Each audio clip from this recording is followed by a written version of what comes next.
افکار و خیالات کے اظہار کے لیے میں اپنے ایوان سے ایک انتہائی مستند اور معتبر شخصیت کو پیش کر رہا ہوں۔ خوبصورت سوچتے ہیں، خوبصورت پیرہن دیتے ہیں۔ الفاظ کا خوبصورت استعمال ان کی خوبصورت سوچ کی غمازی کرتے ہوئے سماعتوں سے ہوتا ہوا قلوب میں اترتا ہے۔ بہت کم عمری میں اللہ رب العزت نے اپنے محبوب کے ذکر کے طفیل انہیں عزتوں سے نوازا، اچھے انداز، اچھی آواز سے نوازا، اچھی سوچ سے نوازا۔ ملتمس ہوں فاضل نوجوان، مبلغ و مدرس حب مصطفیٰ صلی اللہ علیہ وآلہ وسلم حضرت علامہ ثاقب رضا مصطفائی سے تشریف لائیں اور اپنے افکار و خیالات کا اظہار فرمائیں۔ بسم اللہ الرحمن الرحیم، الحمد للہ رب العالمین، الصلاۃ والسلام علی سید الانبیاء والمرسلین۔ قال اللہ تعالی وتبارک فی القرآن المجید والفرقان الحمید۔ بسم اللہ الرحمن الرحیم، والعصر ان الانسان لفی خسر الا الذین آمنوا وعملوا الصالحات وتواصوا بالحق وتواصوا بالصبر۔ صدق اللہ مولانا العظیم وصدق رسولہ النبی الکریم الرؤوف الرحیم۔ اللہم نور قلوبنا بالقرآن وزین اخلاقنا بالقرآن وادخلنا الجنة بالقرآن ونجنا من النار بالقرآن۔ قال اللہ تعالی وتبارک فی شان حبیبہ مخبرا وعامرا، ان اللہ وملائکتہ یصلون علی النبی یا ایھا الذین آمنوا صلوا علیہ وسلموا تسلیما۔ الصلاۃ والسلام علیک یا رسول اللہ وعلی آلک واصحابک یا محبوب رب العالمین۔ تمام حمد و ثنا، تعریف و توصیف اللہ جل مجدہ الکریم کی ذات پاک کے لیے، جو خالق کائنات بھی ہے اور مالک ششہات بھی۔ اللہ جل وعلا کی حمد و ثنا کے بعد حضور نبی اکرم شفیع امم، رسول محتشم، نبی مکرم، اللہ کے پیارے، امت کے سہارے، رب کے محبوب، دانائے غیوب، مالک رقاب امم، فخر عرب و عجم، والی کون و مکان، سیاہ لا مکان، سید انس و جان، سرور لالا رخاں، نیر تاباں، سر نشین مہوشاں، ماہ خوباں، شہنشاہ حسینہ، تتمہ دوراں، سر خیل زہرہ جمالاں، جلوہ صبح ازل، نور ذات لم یزل، باعث تکوین عالم، فخر آدم و بنی آدم، نیر بطحا، رازدار ما اوہا، شاہد ما طغا، صاحب علم نشرہ، معصوم آمنہ، احمد مجتبیٰ، حضرت محمد مصطفیٰ صلی اللہ علیہ وسلم کے حضور ناز میں اپنی عقیدتوں، ارادتوں اور محبتوں کا خراج پیش کرنے کے بعد عزت و وقار کی مسندوں پہ جلوہ گر، معزز محترم مہمانان عالی قدر، علماء کرام، معزز سامعین، خواتین و حضرات، السلام علیکم ورحمۃ اللہ وبرکاتہ۔ چند لمحوں کے لیے آپ کے سامنے حاضر ہوں اور چند باتیں آپ کے گوش گزار کر کے اپنی گفتگو کو سمیٹ لوں گا۔ اللہ تعالیٰ میری زبان پہ کلمۃ الحق جاری فرمائے۔ قرآن مجید سے سورۃ العصر کی تلاوت کرنے کا شرف حاصل کیا، اسی کے ضمن و ذیل میں چند باتیں آپ کے گوش گزار کروں گا۔ بظاہر مختصر سی صورت ہے، لیکن اپنے دامن میں وہ معنوی حسن رکھتی ہے کہ حضرت امام شافعی علیہ رحمہ فرماتے ہیں، لو تدبر الناس علی ہذہ السورہ لواسعتہم، اگر لوگ قرآن مجید کی اسی ایک صورت پہ تدبر کر لیں تو یہ صورت ہی ان کے دین و دنیا کے لیے کافی ہو۔ امام طبرانی نے عبید بن حفص سے روایت کی ہے کہ مکی زندگی میں جب بھی دو صحابی آپس میں ملاقات کرتے تو جدا ہونے سے قبل سورۃ العصر کی تلاوت ضرور کیا کرتے تھے۔ اس سورت کا آغاز ایک قسم سے ہو رہا ہے، اور قسم ہے عصر کی، والعصر، قسم ہے عصر کی۔ امام راضی جیسے شخص نے عصر کے 4 معنی بیان فرمائے۔ عصر سے مراد مطلق زمانہ اے الدہر، قسم ہے زمانے کی، انسان خسارے میں ہے۔ دوسرا معنی، عصر سے مراد وقت عصر ہے، جب سورج ڈھل جائے اور ہر چیز کا سایہ اس کے اصلی سائے سے 2 گنا ہو جائے تو اس وقت سے لے کر کے غروب تک وقت عصر ہوتا ہے۔ جس طرح اللہ تعالیٰ نے چاشت کے وقت کی قسم سورۃ الضحیٰ میں فرمائی، یہاں سورۃ العصر میں اللہ نے عصر کے وقت کی قسم فرمائی۔ تیسرا معنی، عصر سے مراد نماز عصر ہے۔ نماز عصر کی اہمیت کے پیش نظر نماز عصر کی قسم فرمائی گئی ہے۔ چوتھا معنی جس کو امام راضی نے بیان فرمایا، امام قرطبی بھی بیان فرماتے ہیں، اور میں اس پر ہی چند باتیں آپ کے گوش گزار کرنی ہے۔ عصر سے مراد وہ کہتے ہیں زمانہ خاص ہے، اور اس سے مراد زمانہ رسالت مآب صلی اللہ علیہ وآلہ وسلم ہے۔ فرمایا محبوب مجھے قسم تیرے زمانے کی، انسان خسارے میں ہے۔ اس کی دلیل امام راضی ارشاد کرتے ہوئے فرماتے ہیں کہ جس طرح سورۃ البلد میں اللہ تعالیٰ نے اپنے محبوب کے مکان کی قسم فرمائی، تو سورۃ العصر میں محبوب کے زمان کی قسم فرمائی۔ تو ارشاد فرمایا محبوب مجھے تیرے مکان کی بھی قسم، مجھے تیرے زمان کی بھی قسم۔ سورۃ البلد میں ارشاد فرمایا محبوب مجھے اس شہر کی قسم۔ یہ سورت بالاتفاق سورت مکی ہے، اس پر کوئی مفسرین کی دوسری رائے موجود نہیں ہے۔ تو پھر حاذا کا اشارہ قریب کے لیے ہے، تو اس شہر سے مراد شہر مکہ ہے۔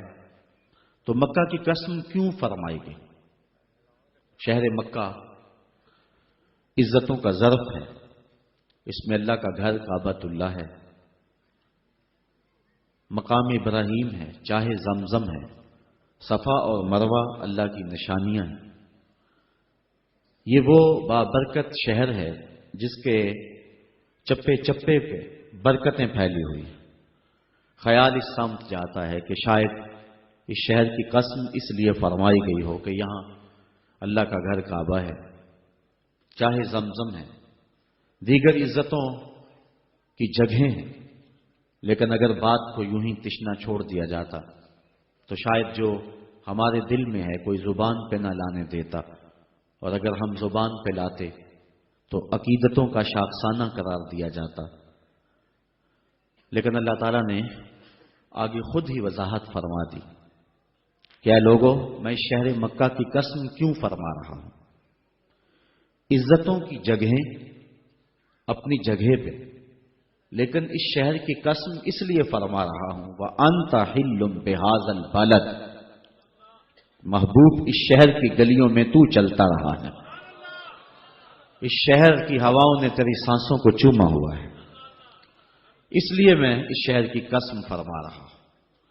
علماء کے مابین اس میں اختلاف ہے کہ مکہ افضل ہے یا مدینہ افضل۔ بعض نے کہا مکہ افضل، دلائل دیے، بعض نے کہا مدینہ افضل، اس پہ دلائل دیے۔ لیکن ایک شخص کی بات مجھے بڑی پسند آئی۔ ایک محقق کہتا ہے کہ جب حضور مکے میں تھے تو مکہ افضل تھا، جب مدینے میں آ گئے تو مدینہ افضل ہو گیا۔ یہ سارا مجد و شرف حضور کے دم سے ہے. جہاں جہاں وہ گزرتے گئے شرف پھیلتا گیا. اور اگر میں نشور وحدی کا لہجہ ادھار لے لوں تو اس نے کہا تھا کہ چند لمحوں کے لیے ٹھہرے تھے تم جس پیڑ کے نیچے، سنا ہے آج تک اس پیڑ کا سایہ مہکتا ہے. اور ظہوری کا انداز سادہ ہے لیکن ہے 2 قدم آگے. وہ کہتا ہے مکے کی ہواؤں میں، طیبہ کی فضاؤں میں ہم نے تو جدھر دیکھا سرکار نظر آئے. یا رسول اللہ. تو جہاں جہاں سے وہ گزرتے گئے وہاں شرف پیدا ہوتا گیا. وہ کہتا ہے جب حضور مکے میں تھے تو مکہ افضل تھا، اور جب مدینے میں آ گئے تو مدینہ افضل ہو گیا. تو اللہ تعالیٰ نے اس آیت کریمہ کے اندر اپنے محبوب کے شہر مکہ کی قسم فرمائی اور اس کی وجہ بھی ارشاد کی کہ محبوب مکے میں تم رہتے ہو، تمہارا گھر ہے، تمہارے بسیرے ہیں، اس لیے مجھے شہر کی قسم. تو امام راضی فرماتے ہیں جس طرح سورۃ البلد میں اللہ نے اپنے محبوب کے مکان کی قسم فرمائی، یہاں سورۃ العصر میں اللہ نے اپنے محبوب کے زمان کی قسم فرمائی. محبوب مجھے تیرے مکان کی بھی قسم، مجھے تیرے زمان کی بھی قسم. والعصر اس سے مراد ہے محبوب کا زمانہ. قسم ہے محبوب کے زمانے کی، کیونکہ مجد و شرف محبوب کے زمانے میں ہے. بغداد میں ایک شخص روٹیاں بیچتا تھا. جو تازی روٹی وہ 1 روپے کی، جو باسی روٹی وہ 2 روپے کی. کسی نے اس کو روک کر کے پوچھا کہ کیا ماجرا ہے، باسی روٹی تو 8 آنے کی ہونی چاہیے اور تم اس کو 2 روپے کی بیچ رہے ہو. اس نے کہا کوئی لیتا ہے یا نہیں، میرا ریٹ یہی ہے. کہا بتا تو صحیح کہ باسی روٹی قیمتی زیادہ کیسے ہے؟ تو اس نے کہا کہ یہ جو باسی روٹی ہے اس کو تازہ روٹی کی نسبت 1 دن حضور کے زمانے سے قربت زیادہ ہے. حضور کی قربت کی وجہ سے اس کا وزن ہے اور اس کی قیمت ہے. تو کائنات میں جس کو بھی عزت ملی اور جس کے پاس بھی کوئی شرف ہے وہ حضور کے دم سے ہے. ہم نے قطرہ دیکھا نہ کبھی دریا پہ غور کیا، بس جہاں تیری جھلک نظر آئی وہیں ڈوب گئے. تو اس نسبت کے دم سے بہار ہے اور کائنات کا سارا حسن حضور کے قدموں میں ہے. تو کہا محبوب مجھے قسم تیرے زمانے کی، انسان خسارے میں ہے. اب انسان تو خسارہ ماننے کو تیار نہیں ہے. وہ کہتا میں تو خسارے میں نہیں ہوں، میں تو ہواؤں کے دوش پہ اڑتا ہوں، میں تو کائنات کو نخچیر بنایا ہوا ہے، زمانہ میرا باج گزار ہے، ستاروں پہ کمندے میں ڈال چکا ہوں، میں اپنی زندگی کو آسائشوں سے بھر لیا ہوا ہے. کہاں وہ گھاس پھوس کے جھونپڑے اور کہاں عالی نصب کوٹھیاں، کہاں کھانے کے لیے نان شبینہ بھی میسر نہیں تھا اور کہاں اتنے کھانے کہ انتخاب مشکل ہو جاتا ہے، کہاں پیوند لگے ہوئے کپڑے اور کہاں اتنے لباس ہیں کہ بدلنے کی باری نہیں آتی ہے. تو میں تو خسارے میں نہیں ہوں، میں تو ہواؤں کے دوش پہ اڑتا ہوں، میں تو سمندر کی تہوں میں اتر جاتا ہوں، میں تو پوری دنیا کو گلوبل ولیج بنا لیا ہوا ہے، میں تو کائنات کا سارا حسن کشید کر لیا ہے، میں تو خسارے میں نہیں ہوں. اللہ کہتا ہے محبوب مجھے قسم تیرے زمانے کی یہ خسارے میں ہے. یہ خسارہ ماننے کو تیار نہیں اور اللہ کہتا ہے محبوب مجھے تیرے زمانے کی قسم یہ خسارے میں. تو امام راضی فرماتے ہیں، آپ فرماتے ہیں جو خسارہ ہے یہ انسانیت کا ہے. اگر یہ ہواؤں کے دوش پہ اڑتا ہے تو یہ انسان کا کمال نہیں ہے، یہ تو چڑیا بھی اڑتی ہے، یہ تو مکھی بھی اڑتی ہے. اگر یہ پانی میں تیرتا ہے تو یہ تو مچھلی بھی تیرتی ہے. اگر اس نے آسائشیں اور سہولتیں اپنے لیے تلاش کر لی ہیں تو وہ تو دوسری مخلوقات کو بھی حاصل ہیں. تو انسان کا خسارہ ہے، انسان کا. یہ جو عروج جس کی یہ کہانی سنا رہے یہ حیوانیت کا عروج ہے، اس کی انسانیت کہاں گئی؟ ہواؤں کے دوش پہ تو اڑتا ہے لیکن من کی دنیا سے تو ناآشنا ہے. یہ ستاروں پہ کمندے تو ڈال رہا ہے، ہمسائے کی تو خبر نہیں سے کو. یہ دنیا کے اوپر بڑا باخبر شخص ہے لیکن اسے جو ہے وہ اپنے من کی خبر بھی نہیں ہے. ہمارا نرم رو قاصد پیام زندگی لایا، خبر دیتی تھی جن کو بجلیاں وہ بے خبر نکلے. یہ تو من سے ناآشنا ہے. کہاں گئی اس کی انسانیت؟ یہ ہواؤں میں اڑتا ہے، اگر چاند کی چھاتی پہ قدم رکھ چکا ہے وہاں سے خاک لا کے دکھاتا پھرتا ہے کہ یہ میں نے جو چاند سے خاک جو ہے وہ اکٹھی کی تھی اور یہ دیکھو میں تمہارے سامنے رکھ رہا ہوں، تو زمین پہ پہلے تھوڑا بوجھ تھا کہ اور خاک لے آیا۔ انسانیت کو اس کا کیا فائدہ ہوا؟ یہ انسانیت کا عروج نہیں ہے، انسان تو خسارے میں ہے، انسانیت تو ڈوب رہی ہے۔ گھر کی آگ بجھی تو کچھ سامان بچا تھا جلنے سے، سو وہ بھی ان کے ہاتھ لگا جو آگ بجھانے آئے تھے۔ اس کی انسانیت کہاں گئی؟ یہ بھائی ہو کے بھائی کا گلا نہیں کاٹ رہا، کہاں گئی اس کی انسانیت؟ کہا محبوب مجھے قسم ہے تیرے زمانے کی، یہ خسارے میں ہے۔ اور قسم محبوب کے زمانے کی اس لیے فرمائی کہ محبوب کے زمانے میں انسان عروج پہ تھا، انسان نقطۂ کمال پہ تھا۔ اس دور کا انسان دیکھنا ہو تو ابو بکر و عمر کو دیکھو۔ تو کہا محبوب مجھے قسم تیرے زمانے کی، یہ انسان خسارے میں، اگرچہ یہ ہواؤں کے دوش پہ اڑتا ہے لیکن اس کی انسانیت لٹ چکی ہے۔ اور اگر اس نے انسان دیکھنا ہے تو محبوب آئے تیرے دور میں۔ یہ تو بھائی بھائی کا گلا کاٹ رہے، خون سفید ہو گیا، ایکسیڈنٹ میں جو بچ جاتے ہیں وہ مرنے والوں کی جھڑیاں اتارتے ہیں۔ اس کی تو حالت انسانی جو ہے وہ برباد ہو چکی ہے، لیکن حسن دیکھنا ہے انسانیت کا تو آئے تیرے دور میں۔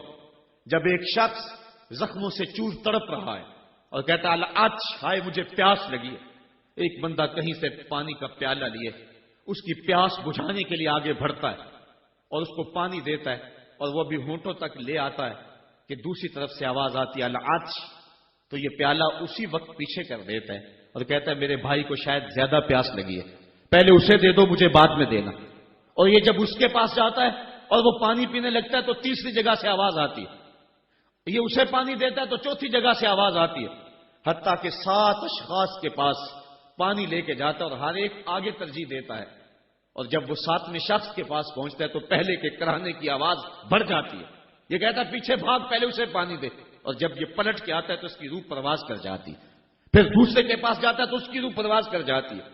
پانی کا ایک پیالہ اور 7 آدمی زندگی اور موت کی کشمکش میں، نزا کا عالم، اور ایک دوسرے کو ترجیح دے رہے ہیں۔ کہا یہ تھا حسن انسانیت کا۔ محبوب جو تیرے زمانے میں تھا، مجھے قسم تیرے زمانے کی یہ انسان خسارے میں ہے، اگر خسارے سے بچنا ہے تو دامن محمد کا تھامنا ہو۔ الا الذین آمنوا کا بیان اس پہ گواہی دے رہا ہے۔ تو یہ انسان کا خسارہ ہے، انسانیت کا خسارہ ہے۔ شیخ زادہ نے بیضاوی کے حاشیے میں ایک اور خسارے کا پہلو بیان کیا حضرت علی المرتضیٰ رضی اللہ تعالی عنہ سے۔ آپ فرماتے ہیں خسارہ یہ ہے، یہ انسان کی جو سانسیں ہیں، ہم لمحہ لمحہ سمجھتے ہیں کہ ہم بڑے ہو رہے ہیں لیکن ہم موت کے قریب ہو رہے ہیں۔ یہ سانسیں موت کی طرف بڑھنے والے قدم ہیں۔ تو یہ ہے انسان کا خسارہ جو اپنی سانسوں کے ذریعے کر رہا ہے۔ امام راضی لکھتے ہیں کہ ایک شخص پھٹے پہ رکھ کے برف بیچ رہا تھا، اور ایک بزرگ کہتے ہیں کہ مجھے ان الانسان لفی خسر کا ترجمہ سمجھ میں نہیں آتا۔ جب اللہ کرم نوازی فرمانے لگے تو پھر ہدایت کے سامان اس کے لیے بنتے چلے جاتے ہیں، اور جب کسی کی بہتری کا اللہ ارادہ نہ کرے تو اسے قرآن سے بھی ہدایت نہیں ملتی ہے۔ تو وہ کہتے ہیں میں گیا بازار میں، سمرقند کا بازار تھا، وہاں ایک آدمی پھٹے پہ رکھ کے برف بیچ رہا تھا، اور آواز کیا لگا رہا تھا، توجہ چاہوں گا، کہہ رہا تھا ارحموا من یذوب راس مالہ، اور میرے پہ رحم کرو، مجھ سے برف لے لو، اگر تم نے برف خریدنے میں دیر کر دی تو میں کمائی کیا کرنی ہے، جو میں نے پیسے لگائے ہیں وہ بھی میرے لٹ جائیں گے، میرا راس المال بھی برباد ہو جائے گا، کیونکہ برف ایسا سودا ہے کہ اگر گاہک وقت پہ نہ پہنچے تو نقصان ہو جاتا ہے۔ کوئی اور چیز ہے آج نہیں بکی تو کل بیچ لیں گے، کل نہیں تو پرسوں بیچ لیں گے، لیکن برف کا اگر گاہک وقت پہ نہ آیا تو کمائی کیا کرنی ہے، راس المال بھی لٹ جائے گا۔ تو وہ جانے والوں کو کہہ رہا تھا ارحموا من یذوب راس مالہ، اور میرے پہ رحم کرو، مجھ سے برف لے لو، اگر تم نے دیر کر دی تو میرا اثاثہ بھی لٹ جائے گا، میرا راس المال بھی برباد ہو جائے گا۔ تو وہ بزرگ فرماتے ہیں جب اس نے یہ بات کہی تو مجھے ان الانسان لفی خسر کا ترجمہ سمجھ میں آ گیا۔ میں نے کہا کہ ہم بھی اپنے سانسوں کی برف کو پگھلا رہے ہیں، اور قطرہ قطرہ جس طرح برف پگھلتی ہے، سانس سانس کر کے زندگی پگھل رہی ہے۔ اگر جلدی جلدی ان سانسوں کے بدلے میں نیکیاں لے لیتے ہیں تو یہ زندگی بچ جائے گی، ورنہ یہ زندگی برف کی طرح پگھل رہی ہے۔ ان الانسان لفی خسر، انسان خسارے کا سودا کر رہا ہے، لمحہ لمحہ موت کے قریب ہو رہا ہے، یہ سمجھ رہا ہے میں بڑا ہو رہا ہوں لیکن یہ چھوٹا ہو رہا ہے۔ جب گنتی الٹی شروع ہو جائے تو کام جلدی زیرو پر آ جاتا ہے. کسی کی 60 سے، کسی کی 70 سے، کسی کی 100 سے گنتی الٹی شروع ہے اور لمحہ لمحہ ہم موت کی طرف بڑھ رہے ہیں. یہ انسانیت کا خسارہ ہے. ایک مفسر ہوا تبا تبائی ہے تو ویسے ڈاماڈول، لیکن بات بڑی پتے کی لکھ گیا. وہ کہتا ہے خسارے کا ایک اور پہلو بھی ہے، اور اس پہ میں آپ کی تھوڑی سی توجہ بھی چاہوں گا. وہ کہتا ہے خسارہ یہ ہے کہ اللہ نے ایک شے کو ایک حسن دیا ہے تو دوسرے حسن سے اسے محروم رکھا ہے، تو وہ شے کہتی ہے کہ میں خسارے میں. اس کی مثال وہ کہتا ہے یہ پھول ہیں، ان میں خوشبو ہے لیکن روشنی نہیں ہے. اندھیرے میں آپ ان سے چراغاں نہیں کر سکتے. تو پھول کہیں گے ہم خسارے میں، ہمارے میں خوشبو تو ہے لیکن روشنی نہیں ہے. چاند میں روشنی ہے لیکن اس میں خوشبو نہیں ہے. تو چاند کہتا ہے میں خسارے میں کہ میرے میں روشنی تو بڑی ہے، میرے دم سے کائنات میں اجالے تو پھیل جاتے لیکن خوشبو نہیں ہے، میں خسارے میں. ایک بچہ کہتا ہے میرے میں بچپنے کی معصومیت تو ہے لیکن جوانی کا بانکپن نہیں ہے، لہذا میں خسارے میں. ایک جوان کہتا ہے میرے میں جوانی کا حسن تو ہے لیکن بڑھاپے کا تجربہ نہیں ہے، لہذا میں خسارے میں. اور ایک بوڑھا کہتا ہے کہ میرے میں بڑھاپے کا تجربہ تو ہے لیکن اب بچپنے کی وہ معصومیت کہاں، وہ کاغذ کی کشتی، وہ بارش کا پانی. اور اقبال کہتا ہے، آپ کے شہر اقبال میں آیا ہوں، وہ کہتا ہے کہ جنبش زنجیر در سے لطف آتا تھا مجھے. وہ کنڈی بھی ہلتی تھی تو اس سے بھی لطف آ جاتا تھا. آج تو نغمے بھی نہیں نہ بہلاتے، لیکن اس بچپن میں کنڈی کے ہلنے سے بھی لطف آ جاتا تھا تو غم بھول جایا کرتے تھے.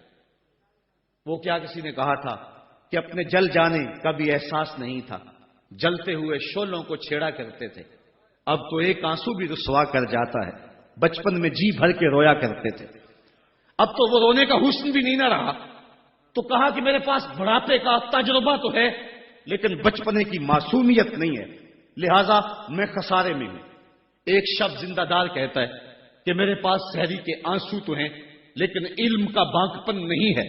اور ایک عالم کہتا ہے کہ میرے پاس علم کے کمال تو ہیں لیکن تہجد کے سجدے نہیں ہیں، لہذا میں خسارے میں ہوں. بلبل کہتی ہے میرے لہجے میں تو حسن ہے لیکن میرے بازوؤں میں طاقت نہیں ہے، لہذا میں خسارے میں ہوں. شیر کہتا میرے بازوؤں میں تو طاقت ہے لیکن میرے پر نہیں ہے کہ میں اڑ سکوں، لہذا میں خسارے میں ہوں. کوئل کہتی ہے میرے لہجے میں تو جادو ہے لیکن رنگ میرا کالا ہے، لہذا میں خسارے میں ہوں. مور کہتا ہے میرے پروں میں تو حسن ہے لیکن میرے پاؤں بدصورت ہیں، لہذا میں خسارے میں ہوں.